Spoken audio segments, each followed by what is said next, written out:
intro. Esper Control, Sphinx's Revelations, all that jazz. Yeah, we'll see if Jeremy's really ready for the mono black matchup. Obviously, if I was trying to build an Esper Control deck, this would be enemy number one I was trying to defeat. So we will see. His win conditions are an Aetherling, 2 Blood Barons, and an Obsidat, alongside 2 copies of Elspeth. So actually pretty, and an Elixir of Mortality as well. So actually pretty win condition heavy as far as Esper Control decks go. All right, everybody. We do appreciate you guys joining us. We are about to be underway here in Columbus, Ohio. Brad Nelson going to start off with a Swamp. Jeremy, predictably, with a tap land. It will be a Temple of Deceit. He'll take a look at the top card of his deck, decides where he wants to put it. And magic has begun in one of my favorite cities in the country. A Desecration Demon drawn here for Nelson. He's going to play a Swamp, pass the turn back, and Day will take a draw.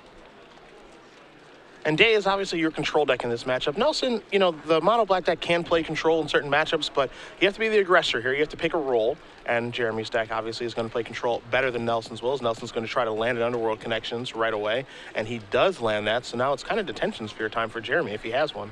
And this is one of the ways that mono black devotion can actually play control in the matchup, is by outcarding them with Underworld Connections and potentially Erebus. It becomes easier to do this in the post-board games when the deck has duress to supplement Thoughtseize, but Brad can play a game to kind of trade and outcard Jeremy. He has to be concerned, of course, with the threat of a large Revelations going off, but Brad firmly in the driver's seat and can actually play both roles at this point. So Nelson is going to play a Swamp. Looks like he's going to get a Desecration Demon out there, feeling that he doesn't need to start drawing cards just yet. Once he get the 6/6 on the table, make it so that Day has to find an answer to this, because now he can come from 2 angles, the card advantage angle and the damage angle with the Demon. Yeah, and Brad doesn't want to sit on his hands all day long, again, because of Revelations. All right, so just a Watery Grave tap and passing the turn back. So we'll see if Day does have a removal spell or not. Nelson draws his card, going to start by serving with the 6/6. Make sure that he does announce the trigger, even though Day doesn't have any cards in hand, and come across here. So maybe an Azorius Charm? That's what it's going to be. So Demon's going to go back on top of the deck. Nelson's going to go down to 19. He'll take a draw via Underworld Connections. Going to draw that Desecration Demon. And going to replay that Desecration Demon. So Azorius Charm doesn't get a lot of work done there. Great turn for Brad. Great turn. I think that he's actually happy with Azorius Charm getting cast that turn, as he knows there's a protected card for him to draw up those Underworld Connections. And that mixture of card advantage and tempo game he's trying to play right now. And Day's going to tap some mana on his main phase. We'll see what this spell is going to be. It's going to be 4. It'll be 3. This could be a divination. This could be a detention sphere. It's going to be a sphere. The target's going to be the demon, and you know that's a very loud signal that he does not have removal spell in his hand, because having to take out the creature as opposed to the Underworld Connections is very problematic. Yeah. Another Desecration Demon drawn here for Nelson. He's going to go down to 18. Connections will draw him another card. He'll take Temple of Deceit. So he's hitting his land drops. He's manipulating the top of his deck, and he's presenting threats. And this is where Mono Black looks oh so difficult to beat. Definitely against a control deck like this is exactly the game you want to play. Day's going to untap all of his lands. 5 of them. Take a draw. He is 1 land away from Elspeth, and he does have Elspeth in his hand. So Elspeth could take care of the demon with the minus ability. We'll see if that's how things end up playing out, but it's going to be a Temple of Silence to begin his turn. So scry time for the Esper control player. Going to put the top card to the bottom. And Elspeth is a card that's fully capable of stealing games against Mono Black. Oh, yeah. The Mono Black deck was otherwise completely in the driver's seat. See 4 mana going to be tapped, and this is going to be a Jace. So Jace, we're going to see if it's going to go up or if it's going to go down. I assume we're going to take down here as plussing doesn't allow it to survive the Desecration Demon, but we will see momentarily. It does go up here. So now Nelson's going to take a draw step. And there is a large white dice, so you guys can see the Jace is on 5. Nelson will also activate Underworld Connections, going down to 17, draws another copy of Connections, and now the Demon can take care of the Jace. So this Jace effectively being a fog at this point. Yeah, and you can see the power of Mono Black Devotion in matchups where its life total isn't taxed. Thoughtseize and Underworld Connections, even though we haven't seen Thoughtseize yet, are so powerful.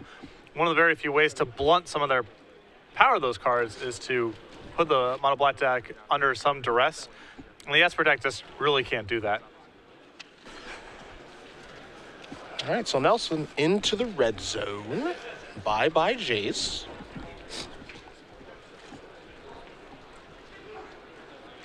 Brad's also doing a very good job of building up his permanent count here. And you can see he's trying to set this up where he's advancing his board and also eventually setting up a large gray merchant as well. And that's part of the reason that I actually like the mono black version as opposed to the black white one that we saw DeCandio make the finals with last weekend. Obviously, Blood Baron's a fantastic card and it's a great card in the mirror, but the effect that Gray Merchant has on games, the ability to fireball you out, the ability to gain life immediately, it's almost irreplaceable. Yeah, it is definitely a unique effect, and it's something that you lose access to when you move away from mono black and move into white. It's not great in every matchup, and it's not great in every board state, but it definitely gives the deck a unique angle of attack that you can't really replicate any other way. Nelson going to play another Underworld Connection, draws a card, and then plays a pack rat. So if Day does have a Supreme Verdict, now would be a good time. But again, the creatures are one thing, but the Underworld Connections are another, and that's almost the bigger problem right now. Yeah, it's impossible for Jeremy to win this game by just removal spells or with sweepers at this point because Brad hasn't beat on too many angles. He has to play some card of his own that either draws a ton of cards like Sphinx's Revelation or is worth numerous cards like Elspeth. But the point where we could be heroes downfalling and keeping our head above water that way, that ship has sailed. A card that would be kind of great right now, and a card I always wish Esper could play, which unfortunately can't, as you see Jace come in here, that's going to tick on up, is a card like Planar Cleansing, which would be pretty good right now. Yes, it would kill his own Attention Sphere, give the Desecration Demon back, but it would take care of a lot of problems. But unfortunately for Esper, because the Attention Sphere is so important, they can't play Planar Cleansing in the deck. You see an Underworld Connections here from Nelson drawing a pack rat going down to 15. We'll see if he wants to use the other one yet or not. But that Jace, again, just playing the role of Fog at this point, and it's going to end up probably biting the dust again from Desecration Demon. Yeah, I would imagine with Brad having the Underworld Connections going to the extent that he does, he's just going to want to keep Jeremy's board contained while also pressuring him. No reason to let him untap with that Jace. So it might be attack time, not quite sure. You see Nelson looking at his options. He's got a Nightveil Spectre. He's got, looks like, a copy of Gray Merchant, a pack rat, a Devour Flesh, a Swamp, and another Connections hanging out in the grip. So a very, very nice hand. And everything is, going right here for Nelson in this game. Yeah, and you see Brad giving some amount of pause here. You have to imagine, if you're in Brad's seat, the way that Jeremy's playing, just playing these Jaces and fogging, that he's just trying to get to a big revelation. So how to play the game where you cut off the amount of card drawing that he has and also just shorten the total length of the game. So Nelson in the red zone we go, plays a pack rat pre-combat, so the initial pack rat in play is a little bit bigger, a little bit stronger. Jace triggers are going in the stack, but Jace can't beat that demon, so away goes the demon. Excuse me, away goes the Jace from the demon. We'll see if Nelson wants to add anything else to the board. He's going to, looks like, draw a card with the Connections here. So down to 14 he goes, draws another copy of Nightveil Spectre. We'll see if he wants to add anything else to the board or maybe just add a third copy of Underworld Connections. The problem with adding a third Connections is he could really open himself up to a really good Attention Sphere. Yeah, Detention Sphere plus Supreme Verdict has to be on his radar a little bit here, so better safe than sound. Also, he can just make another rat, which also advances his board, so.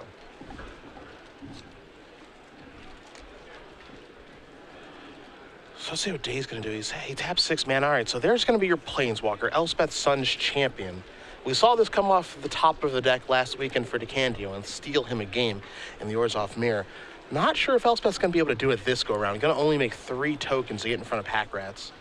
Yeah, if this was a little bit earlier in the game or if Brad's card advantage hadn't gotten so out of control, this Elspeth might be enough, but I think Brad probably has enough leftover removal and such to just make this a temporary speed bump. He also has a lot of draws at Hero's Downfall as well between his draw set and multiple Underworld Connections. Pack rat going to discard a Nightveil Spectre. Rat going to come into play. So we've got 3/3/3 rats in play with the potential for much more. Surprisingly enough, Nelson, with all the cards that he's drawn, has not drawn a Mutavault just yet. We'll see what he finds on this draw step. There's a Thoughtseize. That can clear the old path. I had to imagine Brad's going to want to cast that this turn just to see what's going on. That's what's going to happen. He's going to go down to 12 to do so, but he's going to see 2 lands, a Temple of Silence and a Hallowed Mountain, so the coast is clear. He knows he needs to be one thing, and that's the Elspeth and the 3 tokens that are on the board. And by the looks of things, he's got the tools to do so. Yeah. It's just, it's just Revelations off the top is now the thing he has to be most worried Absolutely. about. So trying to close this game out in a reasonable time frame. Nelson going to activate Underworld Connections, go down to 11. Let's see what he finds off of this draw. It's a Gray Merchant. Fireballs for 2, 4, 5, 6, 7, 8, 9.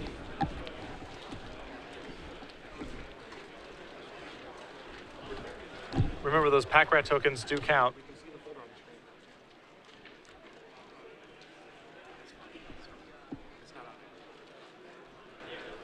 So we're seeing an attack here from Brad and some chump blocking going on from the Elspeth tokens.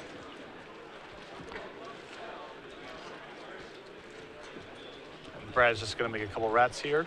And a Gray Merchant, or excuse me, a Devour Flesh is what's going to get discarded from these rats.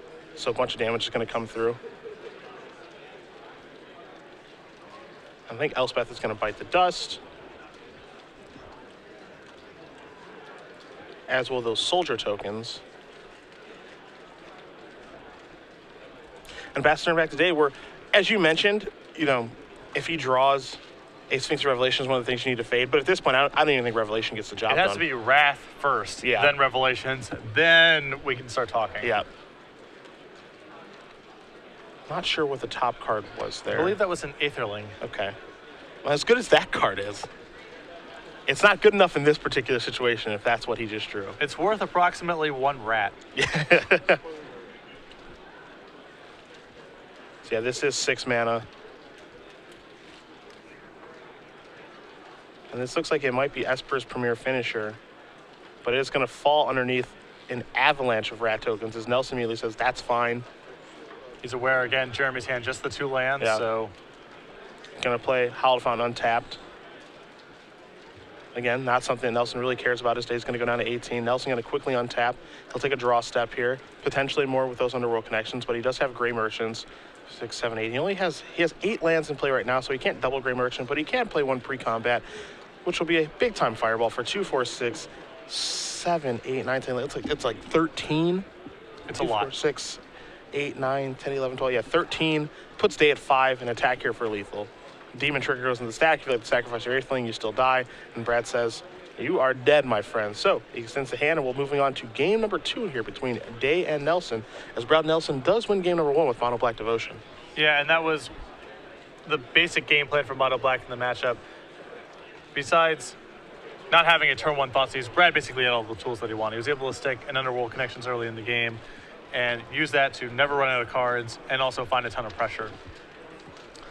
Was easily able to contain Jeremy's removal spells in Elspeth. Yeah, I mean, everything really went right that game for Nelson. Gets Underworld Connections online quickly, does not lose it via Detention Sphere, and just kind of, draws his cards, gets a board set up, and honestly closes all the windows that Day can, kind of open up to get back into the game slowly but surely, to the point where none of the draws off of Day's deck were going to be good, and that's pretty much it. Yeah, it's just fighting over Revelations.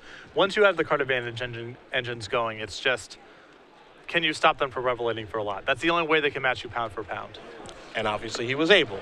So we'll take a look at Day's sideboard, which you do have in front of you, see what he can do to turn things around. His sideboard is a lot of 1-ofs and 2-ofs.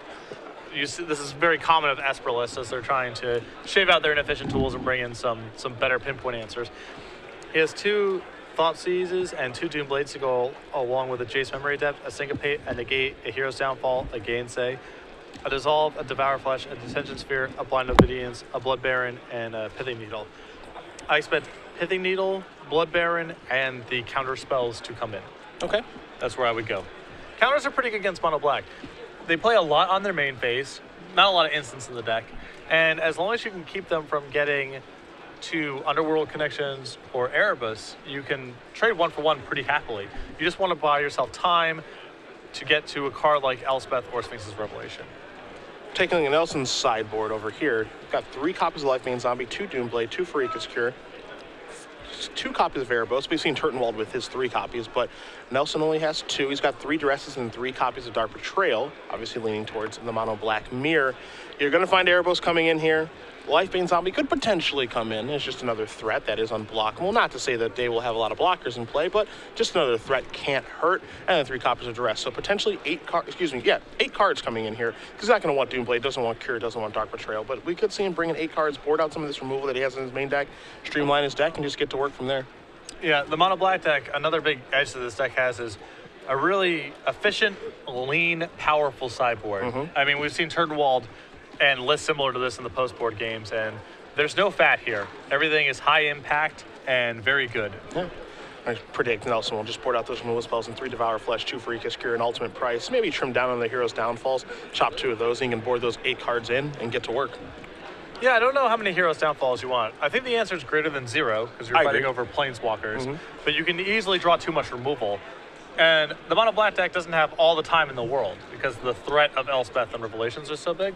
So you want some amount of that kind of stuff, but not the full 4, I would suspect. Well, we'll see how Nelson does sideboards. He's already shuffling up here. Looks like he's ready to go.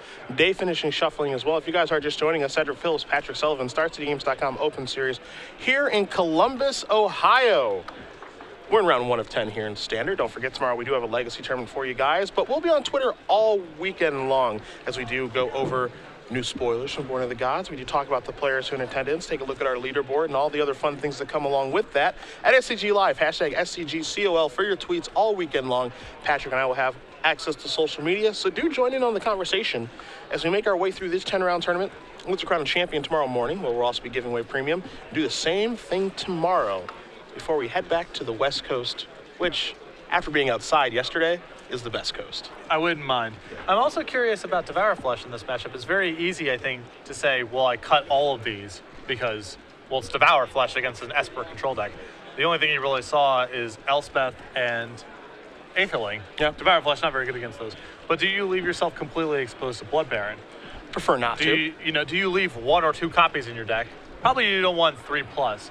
But do you leave 1 or 2 in your deck so you do have an answer to Blood Baron if that comes up? And I think, nowadays with Esper, even though Nelson didn't see Blood Baron in Game 1, it's probably safe to assume they've got some amount of copies throughout their 75, and you might as well hedge. There is a chance that it ends up being a dead draw, and that can be frustrating, but, there's also the chance that they just cast the Blood Baron and you die, which is basically unacceptable when you have access to a card that makes that not be the case. Yeah, and the fact that you have Pack Rat in your deck gives you a bit of a hedge against having dead cards. So having some number of high upside, potentially dead cards in your deck is worth doing because you have an out in Pack Rat. You also have an out in just drawing a bunch of cards. If you have Erebos or Underworld connections going, you don't care too much about a random dead draw every now and again. So Brad doesn't want too much total removal in his deck, but he does want to have answers to cards like Elspeth and to cards like Blood Baron. Both players going to lay out their opening 7. Look at Nelson with the mono black deck and the black sleeves. Come on. Black shirt. Yeah, throw him off the scent a little bit. Might as well just have a Pack Rat token just out there for everybody to see. It's coming. It probably is. Day, he's going to have the option to play first here. You see him taking a look at his opening hand. Not sure if he wants to keep it. Looks like he will, and we're going to be underway here with a Temple of Silence from the Esper player. Top card goes to the bottom. Nelson going to take a draw. Pack Rat off the top. Again, not as great in this matchup. Perfectly fine, but not the end-all be-all that we do see sometimes here with Mono Black Devotion. Yeah, you can get certain draws, more so in the post-board games, where an early Duress or Thoughtseize allows you to take their lone Supreme Verdict or their lone Detention Sphere, and then Pack Rat can run them out of the gym. Yes. But that's definitely the exception rather than the rule. Pack Rat's still an awesome individual threat, and you can play the game to make that thing powerful, but it's not, against mono blue, for example, you're very much just make a rat, make a rat, make a rat, make a rat. Yeah. Esper's one of the matches where that's much riskier to do because they have a couple good answers. So Nelson going to finish scrying here. Day's going to draw his card. Let's see what the Esper control player has. Probably looks like a tap land. It will be a Temple of Deceit. Oh, excuse me, a Watery Grave. My apologies. This is going to be a swamp, and there is Pack Rat. So going to put Jeremy to the test right away. Seems like a pretty good hand for Nelson, and you see he does have a Devour Flesh in his hand, so he doesn't leave himself with 0 outs to Blood Baron.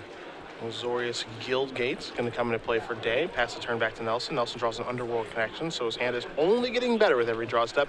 But as you mentioned, pretty much every spell that you draw in this matchup, ignoring Devour Flesh, but in certain situations that one's okay too. Every draw is going to be a good one. Yeah, it's hard. Mana is valuable for Brad, and everything's either a good threat, a discard spell, or a source of card advantage. You see Connection's going to get cast there on the swamp and pass the turn back here. So now Day, same problem as the first game, where he's being attacked on the life total front, slowly but surely via Pack Rat, but also Underworld Connections has shown up. So he's got to take care of one of these things, as there's the Plains. This is 4th land drop. Let's see what he wants to suit up here. It's going to be a Jace, Architect of Thought. That's going to take up to 5. And it looks like Jace is finally going to make it through a turn here for Day. Barring Hero's Downfalls, Nelson does draw a card. It's a Swamp. Planeswalkers are not a bad tool for attacking mono black. Yes, they have some attackers, and yes, they have Hero's Downfall, but they are susceptible to a bunch of Planeswalkers building up in play. See, Nelson has a Swamp tapped, considering casting a Thought Seize at this moment. He's got a lot of options in his hand. He's got 2 copies of Desecration Demon. He can draw a card with Underworld Connections, get some more information, but he wants to start off with getting information in this way. You're going to see a hand here of Blood Baron of Escopa, Supreme Verdict, Elspeth, and 2 lands, Temple of Silence, and a Watery Grave. And a pretty loaded grip there. It means that Brad needs to put Jeremy under some amount of pressure because Elspeth's there, but it's hard for him to put on a lot of pressure because of the Supreme Verdict. We know Brad has a good answer to his hand. It's a Blood Baron, so I think he's unlikely to take that. He can either try to race Elspeth and take Supreme Verdict, or he can play the attrition game and take Elspeth. But again, because of the Devour Flesh, I assume Blood Baron's going to be safe here. Yeah, I think the decisions, as you mentioned, are between the Elspeth and the Verdict, and he feels like he can beat the Verdict, via connections and everything else. Small clock, or just, put a Desecration Demon out there, forces the Verdict, and that problem's away. So Elspeth is going to go to the graveyard. Nelson records the contents of the hand. He's going to attack with a Pack Rat, trigger the Jace, and Nelson just going to pass the turn back. So Pack Rat gets nothing done. Dale untap with an active Jace, draws another copy of Jace, and we'll see how he wants to use the Planeswalker that he currently does have in play. Yeah, I suspect Brad is just hoping here that Jeremy is willing to try to land his Blood Baron, which would allow Brad the turn of Devour Flesh You and use Underworld Connections. Be a pretty good turn. Be a great use of resources for Brad, so.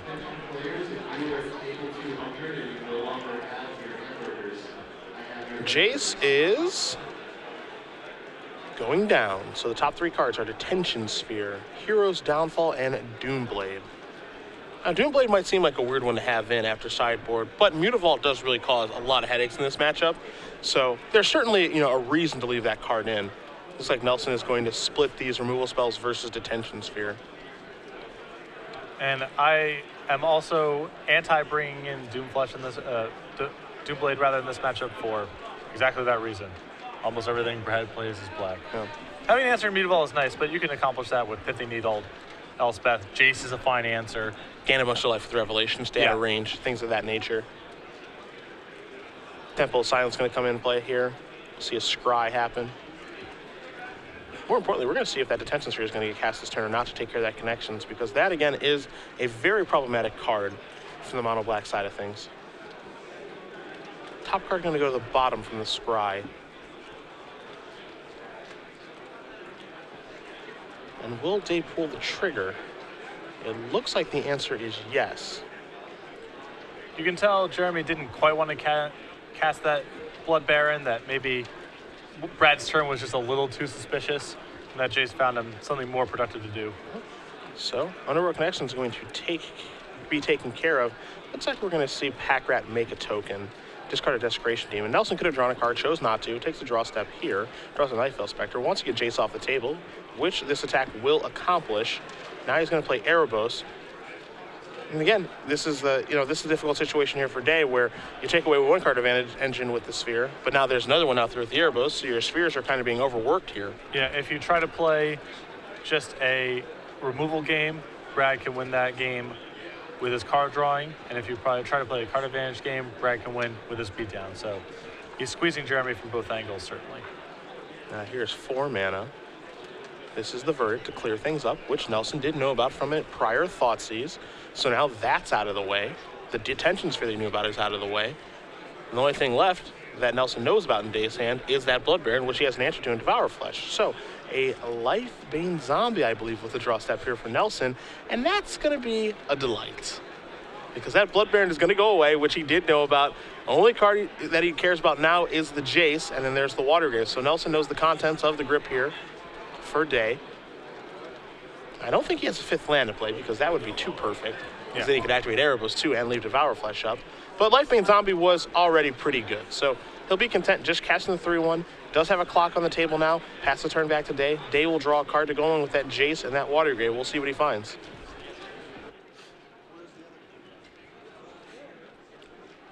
4 mana and another Jace. So Planeswalker going to tick on up. See if he wants to cast that water, or excuse me, play that Watery Grave. And Jeremy's yet to find a Revelations in either one of these games, even though they've gone pretty deep. He plays 3 copies in his list. We've seen that from time to time. It is possible to get glutted on Revelations, but clearly you would, in this matchup at least, you'd probably rather have a little bit too many than a little too few. Detention Sphere at the top is going to take care of Erebos. You see an Underworld Connection drawn here for Nelson. So again, the same squeeze. In comes the Lifebane Zombie. Trigger the Jace. Should move down to 3, which it does. Nelson going to play... We'll see, actually. He's got some decisions to make. He's going to play the Demon because Day doesn't have any cards in his hand. So the Jace is going to have to work overtime, or a top deck Verdict's going to have to come here in some fashion to get him out of this situation. And Brad's playing this game pretty aggressively, which I like. A lot of mono black players just sit on their hands and drawing cards. You saw, Brad picked up a copy of Underworld Connections that turn. I think a lot of players would just put Connections on their Swamp. Brad understands that he actually needs to put Jeremy under some amount of pressure here, so. So Detention Sphere is going to take down the Demon. Lifebane Zombie going to come across here, put Jace down to 2. Nelson going to play Connections. Going to get his card advantage engine online while still having the ability to cast Devour Flesh if he needs to. And now we've hit the stage of the game where Revelations for Jeremy could swing this game around. Yeah, this is the stage that he wants to be in. Yes. In the first game that we watched, there was no way that if he drew Revelation, it would really have an impact on the game. But now, we're in the enviable position of, if he does draw Revelation, Brad's in some actual trouble here. Yes. So there's a Verdict, going to clear away the Lifebane Zombie. Jace moves up to 3. Nelson draws a card from the Connections. Draws a Desecration Demon for his turn. But he's really got to get after that Jace now. Gonna draw a card. Swamp off the Connections goes down to 16, does Nelson. Scry the top card to the bottom via the Temple. It looks like.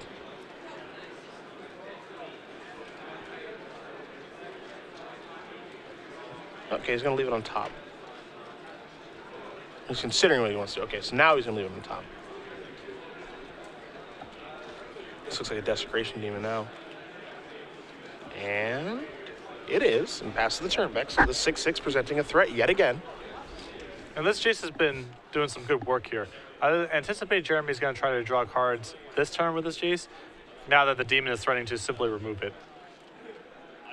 So down to 1 it will go. Now there is our first Sphinx Revelation of the matchup to be along with an Island of Supreme Verdict. Brad immediately separates those Revelation verses. And that's what Day is going to take. So Verdict and Island are going to go to the bottom, and he's finally found a way to draw some cards and gain some life and try to get out ahead in this game. Yeah, this is looking to be possibly Jeremy's first real good swing of the match. Nelson going to untap. He'll take a draw. It's a Mutavault, but oddly enough, Nelson, after sideboard, has access to 7 discard spells if he wants them. 4 Thoughtseize, 3 copies of Duress, and he's not found any of them yet outside of that early Thoughtseize, which hasn't really had much of an impact on the game. Lifebane Zombie the draw. Yeah, he's gotten to look at a ton of cards too. And no shortage. Demon gonna come after that Jace now. That Jace has already done so much. What is this? This is gonna be a Hero's Downfall.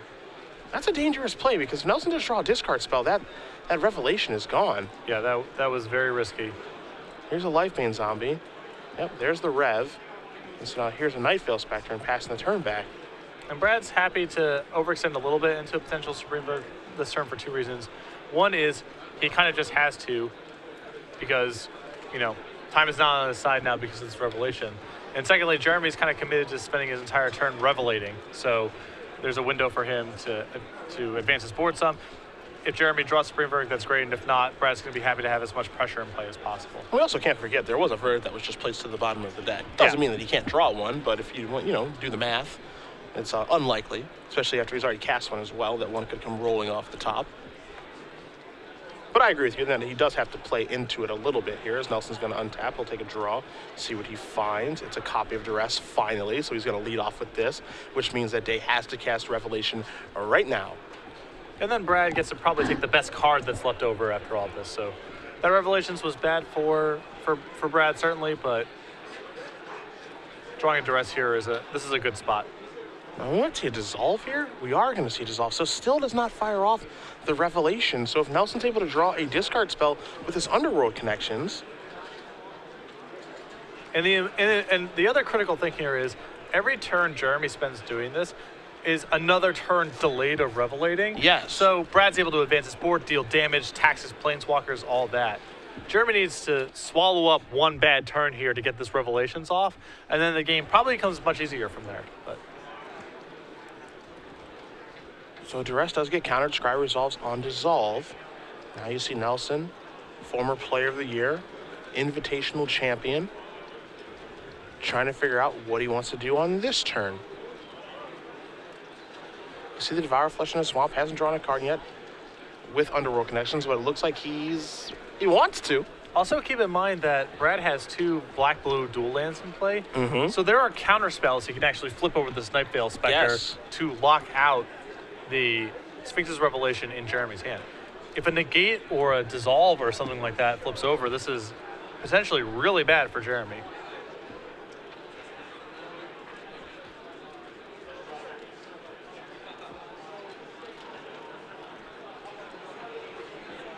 All right, firing up Mutavault. Lifebane Zombie coming over there. These creatures are going to come straight ahead. And we'll have a Jace trigger go on. So Lifebane Zombie is going to be a 2-power creature attacking to a 2-loyalty Jace. Nightfell Spectre and Mutavault are going to come across. So it'll be 2 points of damage. Day's going to go down to 15. That's a Thoughtseize. This is exactly what can happen. This is exactly what can happen. So Thoughtseize comes off the top. Use your Thoughtseize to take your Revelation. You get to rev for 1. And yes, you do get to gain life and draw a card, Jeremy, but if it's a spell, it's going to bite the dust, and if it's a land, it's not so good, honestly. So let's see what he drew. It's a Pithing Needle, a Pithing Needle, so that's going to go to the graveyard. That could have been a solution to the Underworld Connections that's in play, or the Mutavault that's in play. Now Nelson's going to draw a card, and now things have really spiraled. And this is exactly what you kind of mentioned, where, he kind of just needed to suck it up and have a bad turn. Just take one bad turn. Cards. Yeah. Just take one bad turn, because Jeremy has so many efficient things like Pithing Needle or, like Supreme Verdict that lets him wrap up what Brad has in play. Mm-hmm. And then he can really start taking advantage of his extra cards. But Jeremy was trying to have the most stable board possible when he got that Revelations off, and it definitely bit him. Nelson going to draw a card for his turn. You see his hand right now, Desecration Demon, Gray Merchant, and a Devour Flesh he's been holding on to a very long time. We kind of mentioned this at the top. We weren't sure if he was going to leave Devour Flesh in or how many, the risk of it being a bad draw, but it's been a bad card the entire time, and he's been perfectly fine. Yeah. He has Pack Rat. He has a lot of card drawing. He can afford this. What he can't afford is for Blood Baron to enter play unchecked. Correct. So he has to suck it up, even though it's not great for him. Nelson firing away with the creatures. Lifebane Zombie, Nightveil Spectre, Mutavault going to come in. This is an island from the Nightveil Spectre. That's going to come into play as Nelson has not played his land yet. Here's a Duress. That is a Godless Shrine. This is a Gray Merchant for a whole bunch. 9 exactly is what it's going to be. And that's going to be the match. Brad Nelson gets his day started off right with a win here in Columbus and a big smile as well for the mono black player. He wins this match over Jeremy Day 2-0, and not the first time, won't be the last time. Mono Black Devotion starts his day off with a win here in Columbus. Pretty convincing, straightforward, ABC.